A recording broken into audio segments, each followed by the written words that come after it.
தொலைக்காட்சி பார்த்துட்டு இருக்க எல்லாருக்குமே வணக்கம். நாம் தமிழர் கட்சியில் சகோதரி காளியம்மாள் தொடர்கிறாரா என்ற ஒரு கேள்வி பல மாதங்களாக நமக்கு யோசனையில் இருந்து வருகிறது என்றுதான் கூற வேண்டும். அது மட்டுமல்லாது நடந்து முடிந்த ஈரோடு கிழக்கு இடைத்தேர்தலில் கூட வேட்பாளருக்கு இவர் ஆதரவு தெரிவிக்கவில்லை.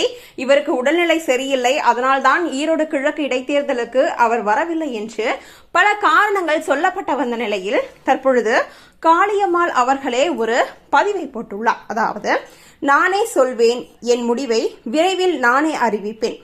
முழு மனதோடு நாம் தமிழர் கட்சியில் பயணிக்கிறார்களா என்ற கேள்விக்கு காளியம்மாள் இந்த ஒரு பதிலை கூறியதாக தற்பொழுது செய்தியானது வெளியாகியுள்ளது.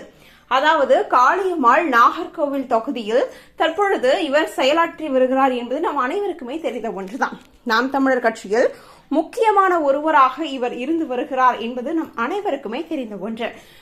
நாம் தமிழர் கட்சி ஒருங்கிணைப்பாளர் சீமான் அவர்களுக்கு அடுத்தபடியாக மிக சிறந்த பேச்சாற்றலை கொண்டவர் என்று இவரை கூறலாம். காளியம்மாள் எங்கு போனாலும் அங்கு வெற்றி என்று அனைவரும் சொல்லப்பட்டு வந்த தருணத்தில் தற்பொழுது காளியம்மாள் நாம் தமிழர் கட்சியில் தொடர்கிறாரா இல்லையா என்ற ஒரு கேள்வியானது மக்கள் மனதில் எழுந்துள்ளது என்றுதான் கூற வேண்டும்.